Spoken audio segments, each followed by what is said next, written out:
ओम नमः सिद्धेभ्य।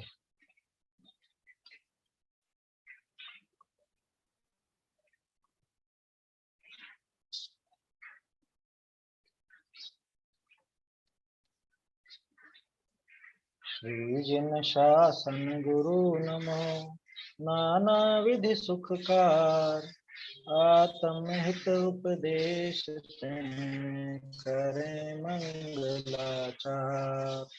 करें मंगलाचार आत्मानुशासन ग्रंथ पर अपनी चर्चा चल रही है और शरीर से ममत्व छुड़ाने का प्रयास है आचार्य देव का। शरीर से आसक्ति छुड़ाना चाहते हैं। वो चाहते हैं कि कैसे भी करके ये जीव धर्म मार्ग में लगे, कैसे भी करके जीव सुख को प्राप्त हो। मूल भावना तो ये है, क्योंकि वास्तव में इस दुख का मूल कारण अनादिकाल से जो हम दुख उठा रहे हैं, उस दुख का मूल कारण तो ये शरीर ही है। अब अगर ये शरीर से ममत्व छोड़ दे, इस शरीर के प्रति विरक्त हो जाए, इससे आसक्ति तोड़ दे, तो स्वयं भी दुख नष्ट हो जाएगा, सुख को प्राप्त होगा। इसलिए आचार्य देव का पूरी तरह से यही अभिप्राय और यही उनका प्रयास है कि कैसे भी करके ये जीव शरीर के प्रति आसक्ति भाव छोड़े, इसका ममत्व छोड़े, है ना, इसके प्रति तीव्र राग छोड़े।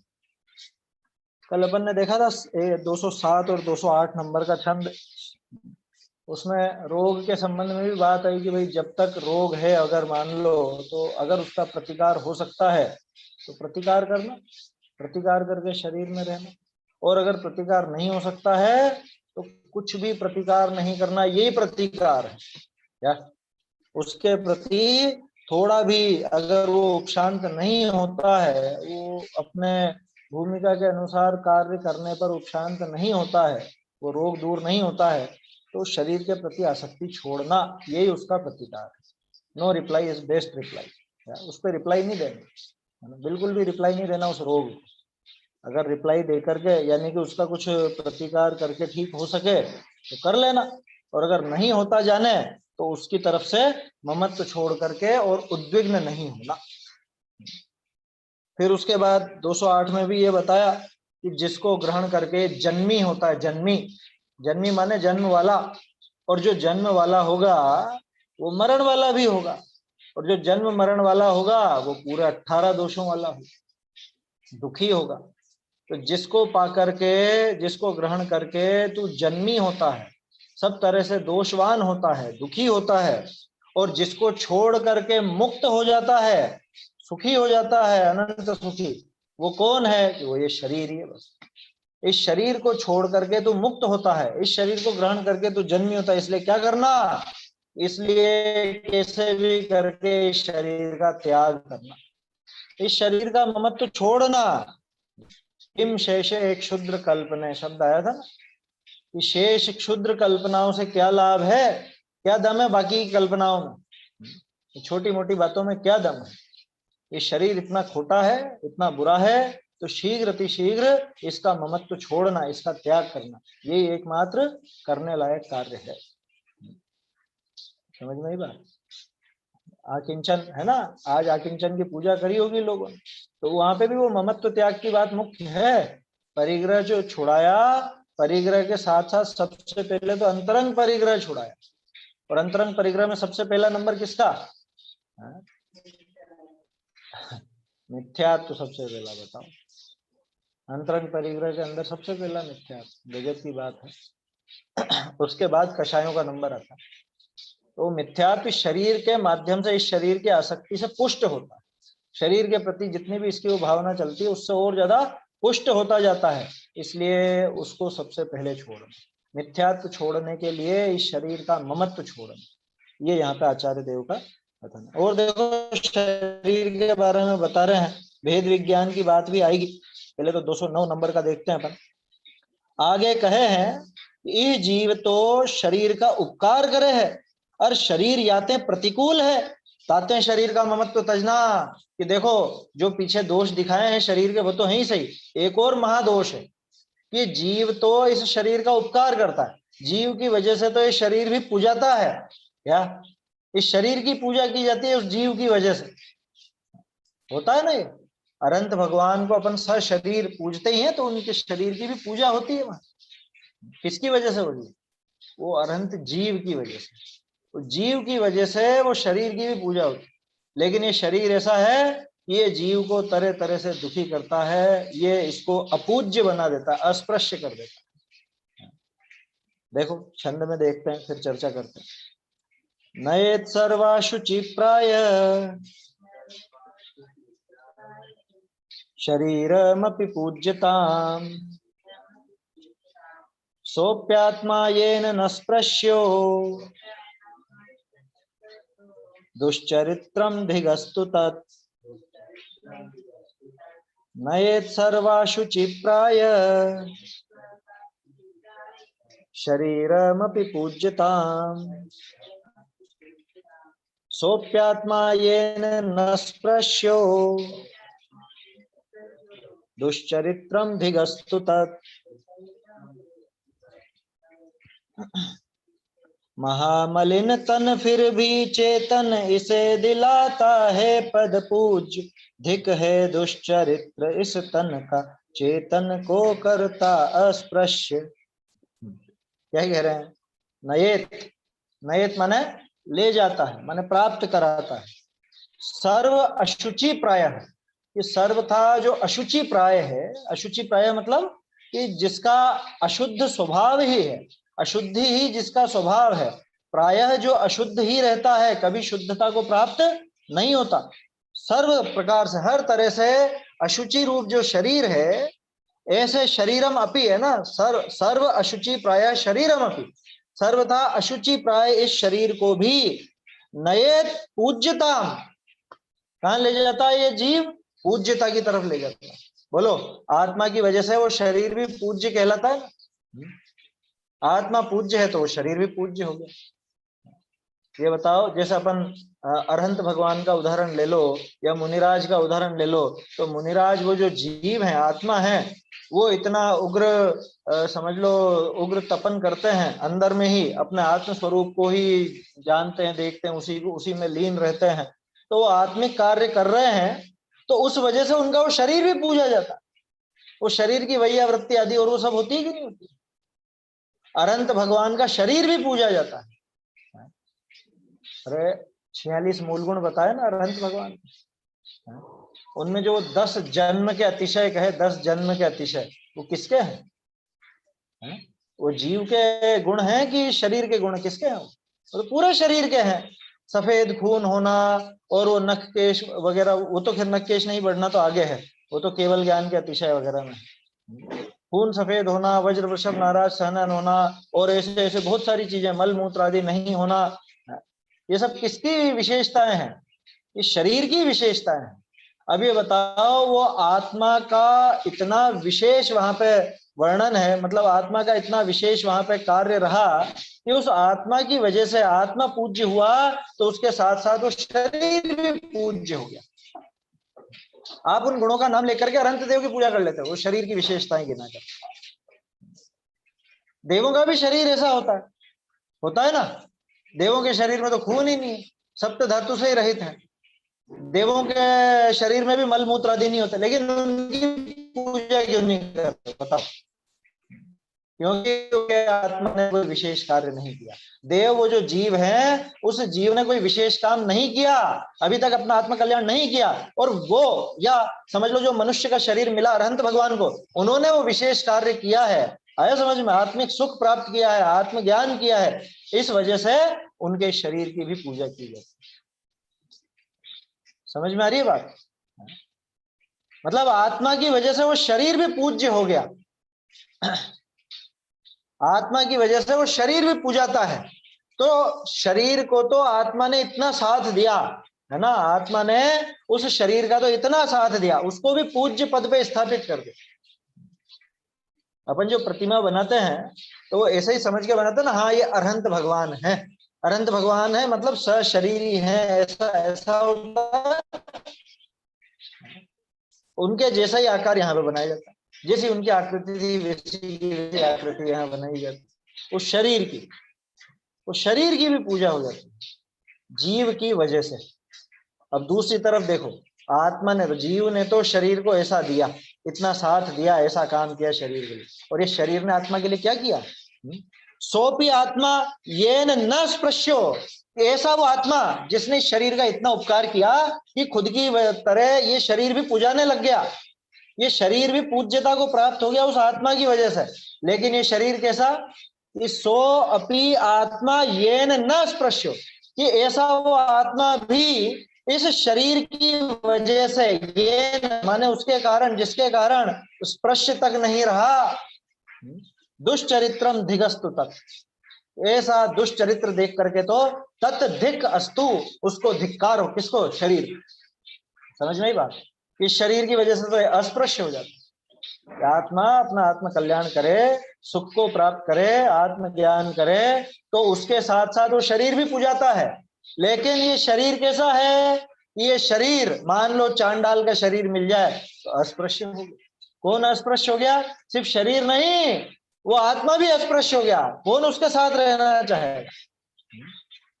अस्पृश्य होते हैं ना, अस्पृश्य शूद्र, दो तरह के शूद्र होते हैं, एक तो स्पृश्य शूद्र, एक अस्पृश्य शूद्र। तो जैसे डोम है, चांडाल है, या और भी इस तरह के जो बिल्कुल समझ लो जिनका कार्य ऐसा खोटा है, उन लोगों को अपन अस्पृश्य कहते हैं। तो अकेला वो शरीर अस्पृश्य हुआ कि वो आत्मा भी अस्पृश्य हो गया, कि उसके साथ साथ वो आत्मा भी अस्पृश्य हो गया? समझ में ही बात? देखो आत्मा ने तो शरीर का कितना उपकार किया, शरीर को पूज्यता दिलाई आत्मा ने, जीव ने। और इस शरीर ने क्या किया कि अगर इस शरीर को ये धारण करे आत्मा, ये जीव, तो वो जैसा शरीर हो वैसी उसकी दुर्दशा हो जाती है ना। चांडाल आदि का शरीर मिले तो अस्पृश्य हो जाता। तो कैसा धिक्कार है इस शरीर को कि अपने किए हुए उपकार को भी भूल गया है, कि जीव ने तो इस पे इतना उपकार किया है, जीव ने तो ऐसा उपकार किया कि इसको भी पूज्य बना दिया, और ये शरीर ऐसा कर देता है इस जीव के साथ, इसको अस्पृश्य तक बना देता, अपूज्य बना देता। इसलिए धिक्कार है, धिगस्तु तत्। ऐसे 202 में भी आया था, 202 नंबर के छंद में भी धिक धिक आया था ना इस शरीर के लिए। हाँ, किम वा न दूषयति धिक धिक इदम शरीरम, किसको दूषित नहीं करता? धिक धिक इदम शरीरम, इस शरीर को धिक्कार है, धिक्कार है, बारंबार। मोक्ष मार्ग प्रकाशक में भी 285 पेज पे आया है ये चीज। कौन सा अधिकार पे? स्पृश्य और अस्पृश्य। हाँ, वो तो स्पृश्य अस्पृश्य की चर्चा वहां पे आई है ना। देखो गजब की बात है, वो स्पृश्य और अस्पृश्य पना उस शरीर की वजह से ही है, आत्मा की वजह से नहीं है। समझ में ही बात? वो जो अस्पृश्यता आई है उस शूद्र में, तो वो किसकी वजह से आई है? तो शरीर की वजह से तो आई है कि भाई इस कुल में पैदा हुआ है, तो इसके, और देखो निमित्त निमित्तिक संबंध ऐसा है कि उस जीव के भाव भी उसी तरह के रहते हैं, उतने ऊंचे नहीं बढ़ पाते। 5वें गुण स्थान तक हो सकता है, सम्यक दर्शन ले सकता है, प्रतिमाधारी एलक शुल्लक भी हो सकता है, मुनि नहीं हो पाता। लेकिन वो 3 कषाय चौकड़ी का अभाव नहीं हो पाता। तो शरीर की वजह से नहीं हो पाया ऐसा है क्या? ऐसा मत समझना, शरीर की वजह से नहीं वो मुनिपना ले पाए, ऐसी बात नहीं है। असल में उस जीव में इतनी पात्रता हो ही नहीं पाती, उसके भाव इतने ऊपर चढ़ ही नहीं पाते। जैसे अपन कहते हैं ना पंचम काल की वजह से मोक्ष नहीं जा पाता, ऐसा है क्या? कि नहीं। लेकिन इस समय ऐसे जीव पैदा होते हैं कि इनके भाव इतने होते ही नहीं है, इस उग्रता वाले, इतने समझ लो इतने आगे बढ़े हुए वो भाव होते ही नहीं कि मोक्ष जा पाए। ठीक ऐसे ही उस जीव के ऐसे भाव ही नहीं हो पाते कि वो 3 कषाय चौकड़ी के अभाव रूप मुनिपना धारण कर पाए। समझ में ही बात? सहज निमित्त निमित्तिक संबंध है, इसमें कोई विशेष बात नहीं है। यहाँ तो आचार्य देव एक तरह से ये क्या बोलते हैं इसको, अर्थांतरनाश या कोई सा भी इस तरह का अलंकार है ये तो, क्या कि देखो देखो ये शरीर कितना दुष्ट है, इस जीव ने तो इस शरीर को भी पूज्यता प्राप्त करा दी, और ये जो शरीर है ये इस जीव को भी अपने जैसा अस्पृश्य बना देता है, अस्पृश्य कर देता है, हाथ ही नहीं लगाना, ऐसा हो गया, ऐसा कर देता है। समझ में? तो उलाहना दिया है एक तरह से, अपने को तो समझना है कुल मिला के कि भाई वास्तव में इस शरीर की वजह से आत्मा की दुर्दशा ही होती है, इसलिए इस शरीर से ममत्व छोड़ो, ये कहना चाह रहे हैं आचार्य कि तू क्या इस शरीर के पीछे इतना पागल हो रहा है, ये तो तेरी ऐसी दुर्दशा करेगा, तू इसको पूज्य से पूज्य बनाएगा लेकिन ये तुझे अपूज्य से अपूज्य बना देगा, ये अस्पृश्य बना देगा तुझे, इसलिए इसके पीछे मोह मत बढ़ा। समझ में ही बात? जैसे कोई व्यक्ति किसी मतलब कोई लड़का हो और वो किसी लड़की के पीछे पड़, नहीं नहीं मुझको तो उससे ही शादी करनी, अरे वो शादीशुदा है और वो ऐसी है और वैसी है और वो तेरा इतना बुरा करेगी, उसके पीछे तेरा रुपया पैसा सब बर्बाद हो गया और फिर भी तू समझता नहीं। समझाते हैं ना, उसका परिजन समझाते हैं, अरे मोह छोड़ उसका, पागल मत बन उसके पीछे, ये सब धंधा वंदा सब चौपट करके बैठा है तू उसके पीछे। वो तुझे, तू कितना ही उसके पीछे कुछ भी कर ले, वो तुझे पसंद करने वाली नहीं है। ठीक यही बात यहाँ, तू कितना भी पागल हो जाए इस शरीर के पीछे, ये शरीर तुझे सुख देने वाला नहीं है, इससे तुझे दुख ही दुख मिलेगा, इससे तुझे आकुलता व्याकुलता ही मिलेगी। इसलिए अत्यधिक मोह मत करो इसके प्रति, थोड़ा बहुत तो करें, अरे थोड़ा बहुत भी मत करो, ममत्व परिणाम छोड़ो, राग घटाओ इसके प्रति। एकदम से पूरी तरह राग नहीं छूटता है तो क्रमशः घटाते जाओ। ये जो पर्व आते हैं अपने दशलक्षण आदि पर्व आते हैं, ये संदेश देने ही आते हैं, भैया संभलो, है ना, थोड़ा सा विचार करो, अपने जीवन में सुधार करो, आत्म कल्याण के मार्ग पर आगे बढ़ो, मोह घटाओ। तो अब ये पूरे होने वाले हैं 10 लक्षण तो कल है। तो विचार करना क्या किया, जीवन में कुछ आगे बढ़े कि नहीं बढ़े, कुछ ना कुछ थोड़ा राग तो घटावे, कोई चीज तो घटावे, कुछ तो राग घटावे इस शरीर के प्रति। जो काम आज तक करते आ रहे थे उनमें कुछ कमी तो लाए, आया समझ में? और कुछ नहीं, उसकी प्रैक्टिस तो करो, प्रैक्टिस होगी तो धीरे धीरे अपने आप ही वो उसका राग भी टूटेगा। राग तोड़ने का अभ्यास करना भाई, ये शरीर के प्रति सबसे पहले। शरीर के प्रति राग टूटा तो धीरे धीरे दूसरी वस्तुएं और दूसरी जो भी व्यक्ति हैं उनके प्रति भी राग धीरे धीरे घटे। कुल मिला के जो मोह को जीतेगा वही सुखी होगा, और जो मोह में पड़ा रहेगा वो हमेशा दुखी होगा। और इस शरीर से सबसे ज्यादा मोह रहता है, इसलिए इस शरीर की इतनी यहाँ पे समझ लो दुर्दशा भी दिखाई और इसका दुष्चरित्र भी दिखा करके आचार्य देव अपना मोह कम करना चाहते हैं। अब उन्होंने इतनी मेहनत करी तो थोड़ा तो हम उनको कुछ अच्छा परिणाम दें, उनकी मेहनत को सफल करें। देखो अर्थ पढ़ता हूं, सर्व अशुचि का मूल जो शरीर, देखो शुरुआत ही कैसी करी, सारी अपवित्रताओं का मूल कौन, ये शरीर। हाथ लगाते ही वो वस्तु अपवित्र हो जाए, ऐसा इस शरीर का संयोग होते वो वस्तु अपवित्र हो जाए। वो दुकान पर वो आप कपड़े देखने जाते हो ना, कपड़े देखने जाते हो, चप्पलें देखने जाते हो और चीजें देखने जाते हो, क्या एक बार वो शरीर के संयोग कि मैंने पहन लिया अब तो बस, मतलब खरीद के एक बार पहन लिया, अब वापस करने जाए अगले दिन, नहीं नहीं अब थोड़ी ना लेंगे, ये क्यों, क्या हो गया, पहना ही तो है, एक बार पहन के हम इधर उधर गए ही तो हैं, ये अब नहीं होगा वापस। दूसरे के पहने हुए कपड़े अब हम नहीं पहने, होता है ना, क्या हो गया उसमें, कपड़े में क्या हो गया कि ये शरीर के संयोग में आया है, मल ही मल है। अशुचि का मूल, सारी अशुचि का मूल जो शरीर, जगत में जितनी भी अशुचिता दिखती है, जितनी भी अपवित्रता दिखती है, वो सब इन शरीरों की वजह से ही है। जगत में जितनी भी गंदगी है सब ये शरीरों की वजह से। समझ में आ रही है बात? वहां जाके देखो, जंगल में नदी पहाड़ तालाब आदि, वहां गंदगी दिखती है क्या? वहां गंदगी नहीं दिखती, क्यों? क्योंकि वहां कोई रहते नहीं है। आप कहोगे जानवर रहते हैं तो उनकी तो होती है, तो उनका भी तो शरीर ही है ना, वो भी तो, उसका भी तो कारण शरीर ही रहा। अगर जानवरों की भी गंदगी है तो उसका भी कारण शरीर है ना। और ये जो शहरों में जहां अपन रहते हैं, यहाँ जो सब जगह गंदगी दिखती है, उसका कारण भी ये शरीर ही है। तो सारी अशुचिता का मूल कौन? वो शरीर। ताहू को देखो इतना इतना गंदा, उसको भी आत्मा पूज्य पद को प्राप्त करे, उसको भी आत्मा पूज्य पद को प्राप्त करा देता है, अपने साथ साथ रखता है, तो उसकी भी पूजा समझ लो, उसके भाई सम्मान होता है एक तरह से। जैसे मान लो कोई बड़ा व्यक्ति हो जिसका समाज में सम्मान हो, है ना, उसकी व्यवस्था करते हैं ना, आपके यहाँ पे आए तो आप व्यवस्था करो, और उसको जो लेकर के आया वो ड्राइवर, उसकी भी साथ साथ व्यवस्था हो जाती है, उसकी भी अच्छी व्यवस्था होती है, उसको भी आप खाना खिला देते हो, उसके भी सोने वगैरह की व्यवस्था करते हो, है? उसके भी नहाने धोने की सब व्यवस्था करते हैं कि नहीं करते? ऐसे ही ये ड्राइवर है, ये शरीर जो है इस आत्मा का ड्राइवर है, आया समझ में? तो ये आत्मा के साथ साथ जहां गया तो ये भी पुजाया, अरहंत भगवान का शरीर भी पुजाया, वो अरहंत भगवान की आत्मा की वजह से। समझ में आ रही है बात? और शरीर के साथ और शरीर आत्मा को चांडाल आदि के जन्म करी अस्पर्श करे है, अस्पृश्य करे है, ताते ताके दुराचार को धिक्कार हो। क्या? तो चांडाल आदि के जन्म करी मतलब वैसा जन्म ले ले, वैसी समझ लो नीच गति में जन्म ले, नीच कुल में जन्म ले, नीचे कुल में, तो वहां पे वो अस्पृश्य हो जाता है। तो अकेला शरीर अस्पृश्य हुआ कि आत्मा भी उसके साथ साथ अस्पृश्य हुआ। इसलिए शरीर के दुराचार को धिक्कार है कि देखो आत्मा तो बेचारा इसका इतना भला करता है और ये दुष्ट उस आत्मा को भी गिरा देता है, उसको भी नीचा दिखा देता है। इसलिए शरीर के दुराचार को धिक्कार है।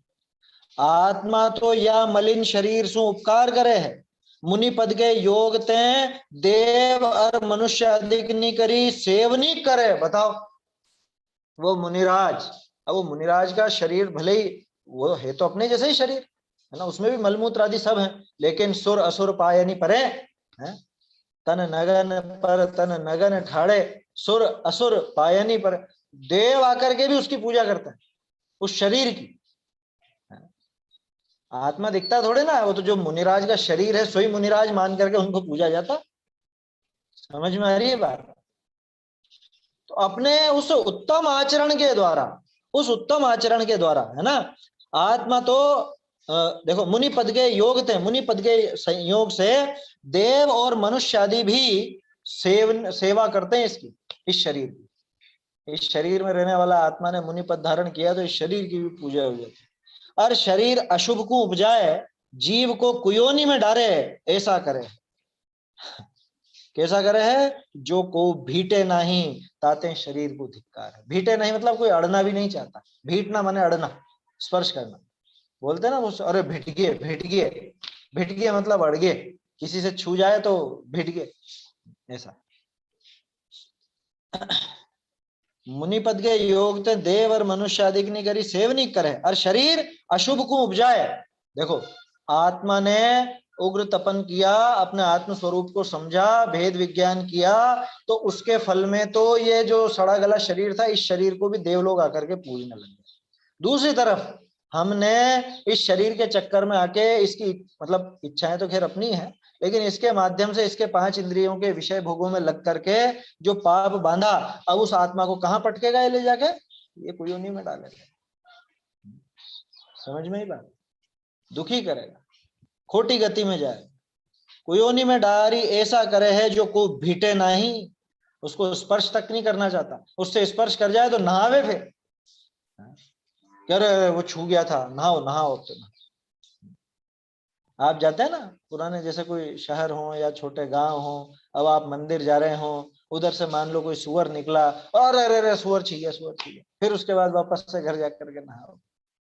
ऐसी दुर्दशा में कौन प्राप्त हो? बताओ, वो भी जीव है बेचारा, लेकिन वो शरीर की वजह से उसको दुत्कारा जाता, उसे दूर भगाया जाता, वो गंदे शरीर की वजह कि वो गंदगी में रहता है साहब, इसलिए थोड़ा ठीक है, वो तो रखना पड़ता है ध्यान, है ना, क्योंकि वहां शारीरिक शुद्धि की बात है ना, क्योंकि मंदिर जा रहे हो तो मंदिर में गंदगी लेकर के तो जाएंगे नहीं, ऐसा विचार करें, किसी से भी स्पर्श करके नहीं जाते।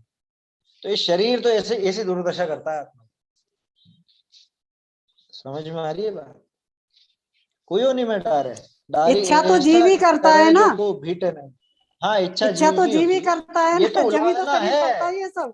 शरीर कुछ नहीं कर रहा, शरीर वास्तव में कुछ नहीं करता, वो तो जो काम है सब जीव का ही है, लेकिन शरीर से ममत्व छुड़ाने के लिए इस तरह से प्रयोग किया आचार्य ने। ऐसा जीव को उला ना दिया कि तू कहाँ पागल हो रहा है इसके पीछे, तू इसको पूज्य भी बना देगा तो भी ये तुझे अपूज्य कर देगा, आया समझ में? अस्पृश्य कर देगा ये। ऐसा ताते शरीर को धिक्कार है, बारंबार इस शरीर को धिक्कार है। अब जिसको धिक्कार किया जाता हो, हम उसके पीछे पागल बने, ये कहाँ की समझदारी है? जिसको धिक्कारा जाता हो, हम उसको सजाने में संवारने में अपना दिन बिताएं, उसी में विशेष विशेष पाप बांधे और विशेष जीवों का घात करके हिंसा करें, ये कहाँ की समझदारी? जिसको आचार्य देव इतना धिक्कार देते हैं तो उसके प्रति मोह छोड़ना चाहिए ना, अपने को ममत्व छोड़ना चाहिए। क्या इसको फालतू में अभक्ष्य खिलाना, क्या इसको बिना बात ही इसके पीछे हिंसक कार्य करना या हिंसक सामग्री का प्रयोग करना? समझ में आ रही है बात? ताते शरीर को धिक्कार। भावार्थ कि आत्मा तो शरीर को संयम आदि साधन करी पूज्य करे है। क्या संयम आदि साधनों से आत्मा को, शरीर को पूज्य बना देता है। कौन? आत्मा। संयम किसका काम? शरीर का कि आत्मा का? कि आत्मा का कार्य है ना। बाहरी नजर आता है शरीर के माध्यम से, लेकिन काम तो आत्मा का ही है वो। तो आत्मा तो शरीर को संयम आदि साधन करी पूज्य करे है, और शरीर अज्ञान दशा विषय जीव को नरक निगोद तिर्यंच गति तथा कुमनुष्य आदि जन्म करी अस्पृश्य करे, सो अचरज नहीं। वो कह रहे हैं कि इसमें कोई अचरज की बात नहीं, आश्चर्य की बात नहीं। भला होए सो भली ही करे और बुरा होए सो बुरी ही करे। बोलो कितनी बढ़िया बात है।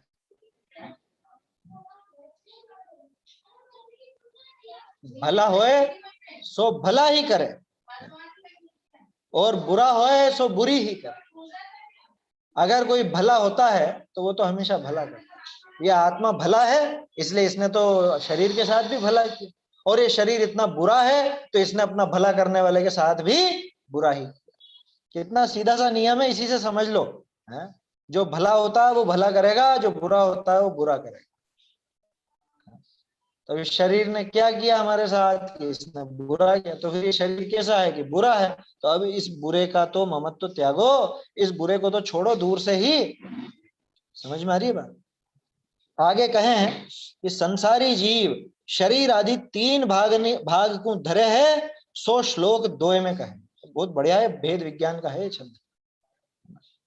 क्या कह रहे हैं कि संसारी जीव शरीर आदि 3 भाग को धारण करता है। कि जो संसारी जीव है ना, बहुत अलग ढंग से समझाया इन छंदों में, ऐसी व्याख्या कहीं और मिलेगी नहीं आपको। कि संसारी जीव के 3 भाग, जीव के 3 भाग, कि हाँ चिंता मत करो, जीव के 3 भाग, कि 3 हिस्से हैं। अब उसमें इसको भेद विज्ञान करना है। 3 चीजें आपस में मिली हुई हैं, ऐसा समझो इसको। क्या? 3 चीजों का मिक्सचर है ये जो संसारी दशा है, ये संसार दशा 3 वस्तुओं का मिक्सचर है, 3 द्रव्यों का मिक्सचर है, ऐसा समझ। अब इस मिले हुए में अपने को भेद विज्ञान करना है, वो विधि भी इनके अंदर बता रहे हैं। 2 छंद हैं छोटे छोटे, देखते हैं। रसादिराद्यो भाग स्याज्ञानावृत्त्यादिरन्वतः ज्ञानादयस्तृतीयस्तु संसारेवं त्रयात्मकः भागत्रयमयं नित्य आत्मानं बन्धवर्तिनं भागद्वयात् पृथक् कर्तुं यो जानाति स तत्त्ववित्। रसादिराद्यो भाग स्याज्ञानावृत्त्यादिरन्वतः ज्ञानादयस्तृतीयस्तु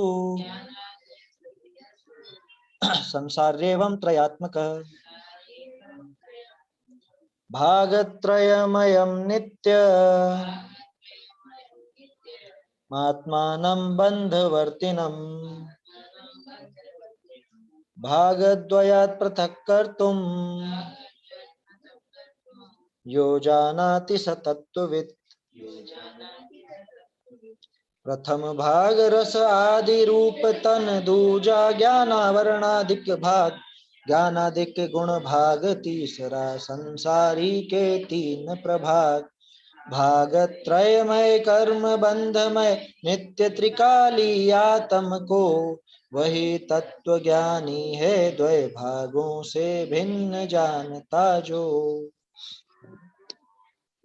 देखो क्या कह रहे हैं, रसादि आद्यो भाग, आद्य, आद्य माने सबसे पहला, प्रारंभिक, है ना। रसादि, रसादि जिसमें है वो तो आद्य भाग है, वो प्रारंभिक भाग है। रसादि माने क्या? रस आदि माने खून मांस आदि। खून को रस कहते हैं क्या? अरे भाई 2 चीजें हैं शरीर में, एक कहलाता है, जो वस्तुएं हैं जो द्रव रूप है उनको रस कहा जाता है, ठीक है। और जो ठोस वस्तुएं हैं उनको खल कहा जाता है। वो क्या बोलते हैं अपने 6 पर्याप्तियां पढ़ी होंगी ना, आहार, शरीर, इंद्रिय, तो वो सारी जो है उसके अंदर आता है रस भाग और खल भाग रूप परिणमित। पहले तो वो आहार वर्गणाओं का प्राप्त होना, उसको तो आहार पर्याप्ति कहते हैं। उसके बाद उनमें से जो खल भाग है उससे तो क्या बनेगा, मांस, हड्डी इत्यादि कठोर, है ना, कठोर वस्तुएं। और जो रस भाग है उससे क्या बनता है, खून इत्यादि, और जो जो भी अंदर समझ लो पतली चीजें, द्रव रूप वस्तुएं हैं, वो सारी की सारी रस भाग कहलाती। तो रस आदि माने रस, खल इत्यादि, यानी खून, हड्डी, मांस, पीप, मल मूत्र इत्यादि, ऐसा इस रूप जो भाग है वो तो प्रथम भाग, क्या वो पहला भाग। संसारी जीव का पहला भाग क्या, ये खल और रस रूप शरीर, है ना। स्यात् ज्ञानावृत्ति, ज्ञानावृत्ति माने ज्ञानावरण, ज्ञानावृत्ति बोलो कि ज्ञानावरण बोलो, आवृत्ति और आवरण एक ही चीज है ना, आवृत्ति और आवरण एक ही अर्थ है। तो ज्ञानावृत्ति माने ज्ञानावरण, ज्ञानावृत्ति आदि अन्वतः, ज्ञानावृत्ति आदि अन्वतः यानी उसका अनुसरण करके दूसरा भाग। अनुसरण मतलब ऐसा मत समझना कि शरीर का अनुसरण करके कर्म आदि होंगे, ऐसा नहीं, बल्कि पहला भाग संसारी जीव के तीन हिस्से, एक हिस्सा तो ये शरीर, ये जो खल रस भाग रूप है, दूसरा हिस्सा वो ज्ञानावरणादि कर्म, जो कार्मण शरीर बंधा हुआ है वो, है ना, और ज्ञानादयस तृतीयस्तु, और जो ज्ञान आदि गुण हैं, ज्ञान, दर्शन, सुख, वीर, अस्तित्व, वस्तुत्व इत्यादि अपने आत्मा के जो गुण हैं, वो ज्ञानादि रूप तीसरा भाग। संसारी एवं त्रयात्मक, संसारी जीव एवं एवं मन इस प्रकार से त्रयात्मक, तीन प्रकार का है। समझ में आया, सरल है बिल्कुल, छंद बिल्कुल सीधा है। भाई संसारी किसको कहते हैं, इसी को तो कहते हैं कि ऐसा आत्मा कि जिसके कर्म बंधे हुए और जिसके शरीर भी हो, वही तो है संसारी। द्रव्य कर्म, भाव कर्म, है ना, नो कर्म की बात करें तो भाव कर्म वाली बात मत लेना, द्रव्य कर्म और नो कर्म ले लो। द्रव्य कर्म में तो ज्ञानावर्णी आदि बात आ गई, नो कर्म में शरीर आ गया, हालांकि नो कर्म में और दूसरी चीजें भी आ जाती हैं, शरीर से संबंधित अन्य पदार्थ भी आ जाते हैं, लेकिन अपने को यहाँ शरीर लेना है ना। और जीव का जो खुद का स्वभाव है, ज्ञान, दर्शन आदि खुद का स्वभाव है उस रूप। तो ये संसारी दशा में तीन चीजें अपने सामने आई, है ना। अब हमको पहचानना है कि जीव कौन है, हमें भेद विज्ञान करना है। हमारे सामने तीन चीजें हैं, जो ये मैं नजर आ रहा हूं इतना, ये पूरा आकार में तीन चीजें हैं यहाँ पे। एक तो एक खल रस भाग रूपी शरीर, दूसरा वो ज्ञानावर्णादि कर्म, कार्मण वर्गणा है ना, जिसको हम कार्मण शरीर कहते हैं, वो भी यहीं पे ही है, इसी जगह। जितने आकार में ये शरीर नजर आ रहा है उतने ही आकार में उसी जगह में वो ज्ञानावर्णादि कर्म भी, और उसी जगह में ये ज्ञानावर्णी जिसका घात करते हैं, ऐसे ज्ञान आदि मेरे खुद के गुण, वो मेरा खुद का स्वभाव, वो भी इसी जगह पे मौजूद है। कैसी विचित्रता है। इस ही हूठ हाथ देवल में आत्म देव विराजे, हूठ माने 3.5, पहले भी बताया था, है ना, हूठ माने 3.5। इस ही हूठ हाथ देवल में, इस 3.5 हाथ के इस देवल में, इस मंदिर में ये आत्म देव विराजे। यहीं पर इसी 3.5 हाथ के शरीर में, 3.5 फुट नहीं कह रहा हूं, 3.5 हाथ कह रहा हूं, आया समझ में? नहीं तो कोई समझे 3.5 फुट तो बहुत छोटा। अपने खुद के हाथ से देखोगे तो 3.5 हाथ का अपना शरीर होता है, उसको हूठा कहा जाता है। हूठा, पहले तो पहाड़े चलते थे, है ना, 1 हूठा, हूठा 2 हूठा 7, 3 हूठा 10.5, ऐसे इस तरह से चला करते। खैर वो अलग बात है। तो क्या क्या चीजें हैं यहाँ पर, इसी हूठ में, इसी हूठ हाथ देवल में क्या क्या चीजें हैं कि यहीं पे रस खल आदि शरीर भी है, यहीं पर वो ज्ञानावर्णादि कर्म भी है, और यहीं पर मेरा ज्ञान स्वभाव रूप मैं खुद भी यहीं पर हूं। अब चक्कर पड़ गया, मैं कौन हूं फिर इनमें से? मैं तो इसको अपना समझने लगे, ये मैं हूं ऐसा समझने लग गया, ये जो नजर आता है ये मैं हूं ऐसा समझने लग गया। संसारी एवं त्रयात्मक, ऐसा त्रयात्मक है ना, ऐसा 3 भेद वाला, 3 भाग वाला ये संसारी जीव।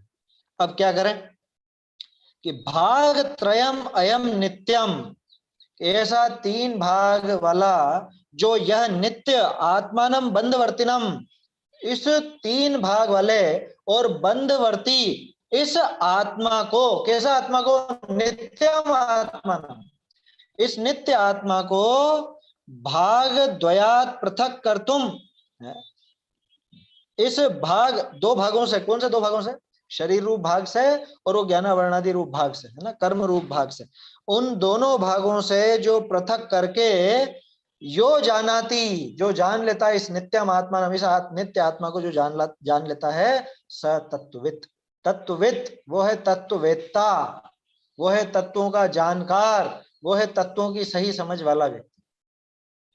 उसको कहेंगे तत्व दृष्टा, तत्व ज्ञाता, तत्ववेत्ता, तत्व ज्ञानी, तत्वज्ञ, कुल मिला के सम्यक दृष्टि, ज्ञानी, भेद विज्ञानी, ये सब उसी के नाम है। समझ में आ रही है बात? तो कौन है तत्ववेत्ता, कौन है तत्वों का जानकार? कि वास्तव में ये तीन भाग रूप शरीर, ये तीन भाग रूप संसार दशा है। इस संसार दशा में जो बंधवर्ती, बंधवर्ती कौन है? बंधवर्ती आत्मा है। बंधवर्ती अभी बंध के बीच में फंसा हुआ है, इस बंधन के, इस शरीर और इन ज्ञानावर्णादि कर्मों के बंधन के बीच में फंसा हुआ है। लेकिन ऐसे उस फंसे हुए को, बंधवर्ती आत्मा को भी, उस नित्य आत्मा को भी, जो इन दोनों भागों से पृथक करके, दोनों भागों से पृथक करके जो जानता है, वो ही वास्तव में तत्वविद। समझ में आ रही है बात? जैसे कर्तुम है, ये पृथक कर्तुम माने पृथक करने के लिए, क्या ऐसा भी लेना कि जो इस आत्मा को इस शरीर और इस ज्ञानावरणादि ये जो कर्म रूप शरीर है, इन दोनों शरीरों से भिन्न करने के लिए जो आत्मा को जानता है, वो ही तत्वविद है। दोनों तरह से अर्थ निकलेगा। जो उन दोनों से भिन्न करके आत्मा को भेद विज्ञान पूर्वक जानता है, वो तत्वविद है। दूसरा कि जो इन दोनों से भिन्न करने के लिए आत्मा को जानता है, वो तत्वविद है। क्योंकि तुमुन प्रत्यय लगा है ना, कर तुम, तो करने के लिए के अर्थ में आता, फिर भी दोनों तरह से अर्थ निकाला जाता। ठीक है, सरल है, छंद बिल्कुल सीधा है, कोई ऐसी विशेष कठिनाई इस छंद में है नहीं, सरल अर्थ है इसका। अर्थ, आदि का भाग तो सप्त धातुमयी शरीर है ना। शुरुआती हिस्सा क्या है इस संसारी जीव का? सप्त धातुमय शरीर। यह तन सात कुधातुमयी है, आया समझ में? ता पीछे दूजा ज्ञानावर्णादि अष्ट कर्म का भाग है। उसके पीछे वो आया था ना, अन्वतः, अन्वतः शब्द आया था ऊपर ही ऊपर, ज्ञानावृत्त्यादि अन्वतः। क्या कहा? उसके पीछे माने ऐसा नहीं कि ऊपर ऊपर तो चमड़ी है और अंदर अंदर ज्ञानावरणी भरे हुए, ऐसा नहीं। ये जिस जगह जितना पूरा ये शरीर है, इसी के अंदर, इसी आकार में वो ज्ञानावरण आदि 8 कर्मों का भाग है, माने कार्मण शरीर वहां पे है। और तीसरा भाग ज्ञानादिक निज भाव का है। ये तीसरा शरीर, यूं समझ लो 3 शरीर है। सबसे ऊपर जो नजर आता है ये तो उदारिक शरीर, उसी के साथ में वो कार्मण शरीर, और तीसरा आत्मा का ज्ञान शरीर। ज्ञान शरीर भी कहा जाता है आत्मा को। ज्ञान शरीरी त्रिविध कर्म मल वर्जित सिद्ध महंता। ज्ञान शरीरी कौन? क्या? आत्मा। आत्मा ज्ञान शरीर वाला है। तो तीसरा भाग ज्ञानादिक निज भाव का है। या भांति संसारी जीव 3 भाग को धरे है। इस तरह से संसारी जीव 3 भागों को धारण करता है। उसके 3 भाग हो गए। अब 3 भागमयी संसारी जीव है। सो शरीर का भाग और कर्म का भाग, इन 2 भाग जीव को जुदा करवे की विधि जाने, सो तत्व ज्ञानी कहिए। लो क्या कहा? तत्व ज्ञानी कौन? कि जो इन दोनों भागों को जुदा करने की विधि जानता है, जो जानता है कि कैसे इसको अलग किया जाएगा। जैसे सोना होता है ना, सोना जब खान से निकलता है आप पहचान नहीं सकते उसको, वो किट्टी कालीमा सहित पूरा उनके साथ में ही होता, स्वर्ण पाषाण होता वो सोने का पत्थर। फिर अब जो होशियार है वो जानता है कि इसको किस तरह से अलग करना है। जो बुद्धिमान व्यक्ति है वो उसको रख लेता है और उसको 16 ताव दे करके, उस अग्नि में तपा करके, गला करके वो किट्टी कालीमा को बिल्कुल अलग कर देता है और सोने को बिल्कुल अलग शुद्ध निकाल लेता है। तो उसको समझदार कहा जाता है। और मूर्ख, अरे पत्थर है, पत्थर फेंको, इसको फेंक देता है वो पत्थर को। समझ में आ रही है बात? ऐसे ही तो जो शरीर के भाग और कर्म का भाग, इन 2 भागनिते जीव को जुदा करवे की विधि जाने, जो इन दोनों को अलग करने की विधि जानता हो, वही वास्तव में तत्वविद है, वही ज्ञानी है। और कोई ज्ञानी नहीं है इस विश्व में जो ये विधि जानता। कौन जानता बताओ?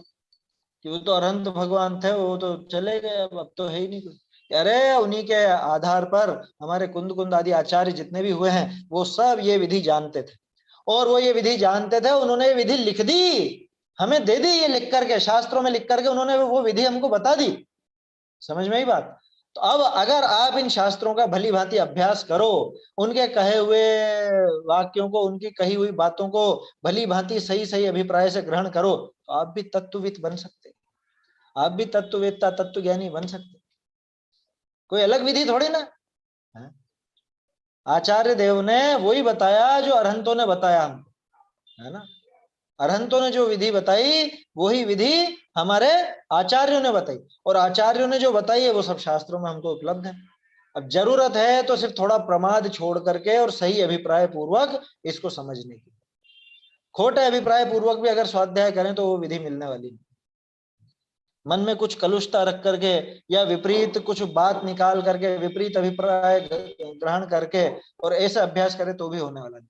तो सही अभिप्राय कैसे ग्रहण करें, सही सही बात कैसे ग्रहण करें, उसके लिए मोक्ष मार्ग प्रकाशक ऐसा ग्रंथ है कि उससे आपको सभी शास्त्रों का किस तरह से अभिप्राय कैसा ग्रहण करना है वो सब उससे समझ में आता है। तो अगर तत्ववेत्ता बनना है, और बात तत्ववेत्ता बनने या नहीं बनने की नहीं है, बात तो सुखी होने की है ना। आखिरकार सुखी कौन होगा? कि जो तत्ववेत्ता होगा, जो तत्वों का जानकार होगा, सही सही आत्म तत्व को जानेगा, वही जीव सुखी होगा। और जो उसको नहीं जानेगा वो जीव कभी सुखी नहीं हो सकता। इसलिए अगर सुखी होना चाहते हो, इसलिए अगर अपने आत्मा को सुखी करना चाहते हो, इन दोनों का अभाव करना चाहते हो, इस औदारिक शरीर का भी और उस कार्बन शरीर का भी, तो उस ज्ञान शरीरी आत्मा को उसके स्वभाव रूप जानो, इन दोनों से भिन्न उसको देखो, इन दोनों को पृथक करके उसको देखो, तब जाकर के ये अपने सुख का कार्य सिद्ध हो पाएगा, नहीं तो नहीं हो पाएगा। ऐसी बात है। 3 भाग में ही संसारी जीव है, सो शरीर का भाग और कर्म का भाग, इन दो भागनिते जीव को जुदा करवे की विधि जाने सो तत्व ज्ञानी कही। जो इन दोनों भागों को जुदा करने की विधि जानता है, तरीका जानता है, वही वास्तव में तत्व ज्ञानी है, उसे ही तत्व ज्ञानी कहा जाता है। देखो भावार्थ, शरीर और शरीर के मूल कारण कर्म है ना, मूल कारण कर्म है। शरीर और शरीर के मूल कारण कर्म तिनते जीव को जुदा करी, ज्ञानादिक निज भाव विषय रमे, सोई तत्व ज्ञानी, और पर वस्तु विषय रत रहे, रत होए सो अज्ञानी है। लो, ये भावार्थ आ गया निकल गया कि जो तत्व ज्ञानी नहीं है वो क्या है, कि वो अज्ञानी है, मूर्ख है, निरा मूर्ख, दुखी होने वाला है वो। आया समझ में? पशु कहा, पशु, उस मिथ्या दृष्टि को पशु कहा। पशु नश्यति कहाँ कहा? समय सार जी, समय सार जी की टीका में जो आत्मा को नहीं समझता है, नहीं जानता है और विपरीत अर्थ लेता है, उसको पशु कहा गया। और वो पशु नश्यति, नश्यति नष्ट होता है, बारंबार नष्ट होता है, माने दुखी होता है, कष्ट पाता है भव भव। तो बोलो पशु बनना है कि सुखी बनना है? विचार करना।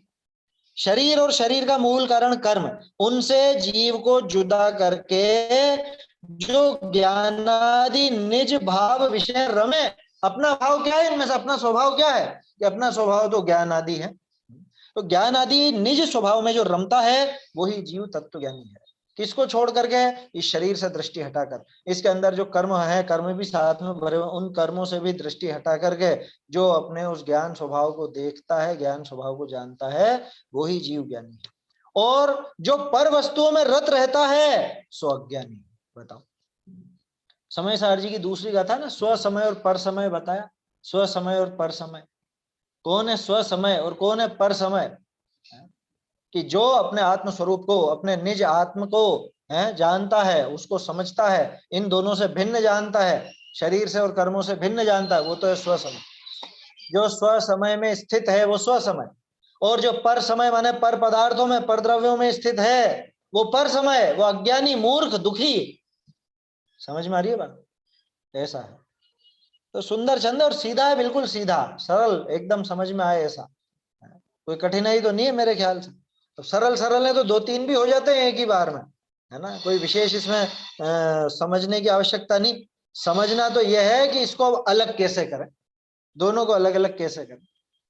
अलग हैं, ये बात समझ में आई। और जो इनको अलग जाने वो ज्ञानी, जो अलग नहीं जाने वो दुखी रहेगा, अज्ञानी रहेगा, ये भी समझ में आया। लेकिन इनको अलग अलग कैसे करें, ये विधि भी आचार्य देव साथ के साथ बताते जाते हैं। चलिए समय हो गया है ना, ये दोनों तीनों छंद बोल लेते हैं। महामलिन तन फिर भी चेतन इसे दिलाता है पद पूज, धिक है दुष्चरित्र इस तन का चेतन को करता अस्पृश्य। प्रथम भाग रस आदि रूप तन, दूजा ज्ञानावरणादिक भाग, ज्ञानादिक गुण भाग तीसरा, संसारी के तीन प्रभाग। भाग त्रयमय कर्म बंधमय नित्य त्रिकाली आत्मा को, वही तत्व ज्ञानी है द्वय भागों से भिन्न जानता जो।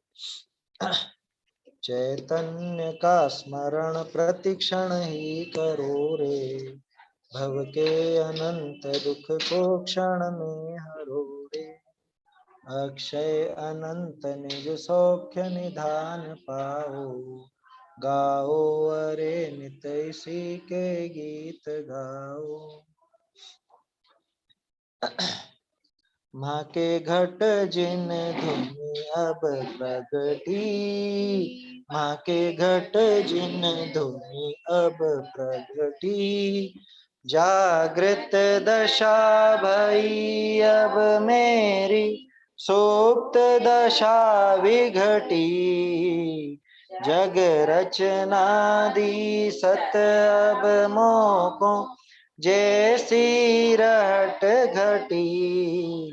माँ के घट जिन धुनि अब प्रगटी। वे भ्रम तिमिर हरन निज दृग की, जैसी अंजन वटी। ताते स्वानुभूति प्राप्ति थे, पर परिणति सब हटी।